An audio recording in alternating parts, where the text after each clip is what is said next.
কেমন আছেন সবাই? আজকে একটা রেসিপি নিয়ে আসলাম। গরুর গোস্ত কিভাবে রান্না করে দেখবেন, অবশ্যই খুবই ভালো লাগবে। আমরা রান্না করতেছি গরুর গোস্ত, কিভাবে রান্না করলে স্বাদ হয় একটু দেখবেন। গোস্তগুলো চলার পর হালকা একটু পেঁয়াজ দিবেন। তারপর আমার এই যে শালি দিতেছে, দেখেন আকালি কিভাবে সানি সানি দিতেছে, কারণ এখন আকালি দিছে। আকালি দিলে খুবই স্বাদ হয় গোস্ততে। আর মাটির চুলাতে রান্না বলেই কথা, একটু হালকা পানি দিল। আপনারা যারা যারা খাবেন একবার খেলে খাতেই চাবেন, খুব মজারে ভাই। কারণ শালির বাড়িতে গেছি, গরুর গোস্ত না খাইলে হয়? অনেক দিন পর দেখেন আমার শালি কষে এখান থেকে একটাকে নিয়ে নিয়ে খাও খালি। অনেক দিনে আইসে বিয়ে আমার নয়া বাড়িতে, কুনটে গেনেন ও মায়ের মাও জলদি আসি চড়ে দাও। গোস্ত ওই যে দিতে দিতে আলু দিলে নাকি অনেক স্বাদ পাওয়া যায়, অনেক টেস্টি হয়, খেতেও মজাদার হয়।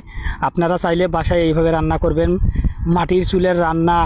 আবার দেখেন আমার বউ এখান থেকে চুরি করে খাচ্ছে, মানে রান্না শেষ হতে নাই হতে উনি খাওয়া শুরু করে দিছে। কী আর করার, আমিও ফির খাচ্ছি মাঝে মাঝে। আমার দুলাভাই পাশে আছে, আমরা সবাই মিলে গল্প করতেছি, কারণ আমার শালার বিয়ে হবে। এগুলো নিয়ে বিয়েতে আমরা কী করবো না